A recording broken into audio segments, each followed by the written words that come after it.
అంటే ఏడింతల శక్తి వస్తుంది. ఇట్లా పిరమిడ్ ఇట్లా చేస్తే ఏడింతల శక్తి వస్తుంది. నీ కాళ్ళ నొప్పులు, బీపీ, షుగరు, క్యాన్సర్ ఏదన్నా కంట్రోల్ అవుతుంది. అమాసకున్నాను ఇట్లా ఒక్కొక్క గంట బాగుస్తున్నాడు. సార్ కొత్తగా వచ్చాను ఆయన ఎన్నో ఏళ్ళకి వచ్చింది. నువ్వు అమావాస్యకు వచ్చినావంటే గ్రేటే. మరి అమావాస్య ఉగాది అమావాస్య అంటే ఏమనుకున్నావు? ఈ రోజు ఉంటుంది. ఈ రోజు నుండి మళ్ళీ అమావాస్య వరకు 3 రోజులు శక్తిని వస్తారు. చాలా శక్తిని తీసుకున్న వాళ్ళు అవుతాం. ఆరోగ్యం చాలా మంచిగా ఉంటుంది. కొత్త వచ్చిన వాళ్ళు చెప్తాను. ఒక అర్ధగంట ఉదయం నైట్ వేసుకో, కాళ్ళ నొప్పులు తగ్గుతాయి.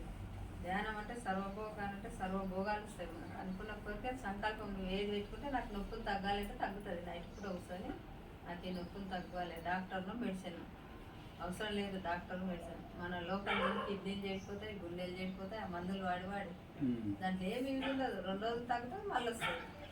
దీంట్లో ఈ శక్తిని రుచి పెరిగినామంటే గంట కూర్చుంటావు. డాక్టర్ చేయలేని వేలు మనలోనే ఉంది. మనమే గురువులం. మన ముక్కులోనే ఉన్నాడు గురువు. శ్వాస మీద ధ్యాస. శ్వాస ఉంటే శివుడు, శ్వాస ఉంటే శివుడు. అంతే కదా. మనమే దేవుళ్ళం. జీవుడే దేవుడు, దేహమే దేవాలయం. అట్లా మనం దాన్ని గమనిస్తూ రోజు నువ్వు కూర్చుంటే షుగరు, బీపీ, క్యాన్సర్, టీబీ ఎన్ని జబ్బుల్లో ఓడుకుంటాం మనం. చెవులు బాగా పడతాయి, కళ్ళకు అద్దాలు రావు.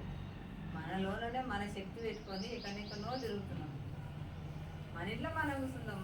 పిలిస్తే ఇంత పిరమిళ్ళలో చేసుకోవాలి. ఆయననే మళ్ళీ ఇంత మంచిగా చేసుకున్నాం. కాళ్ళు ఇంతలా వస్తుంది అంటే పెంచుకున్నాడు ఆయన. ఇట్లా చేసుకున్నది మంచిగా అమాసపున్నానికి రాండి.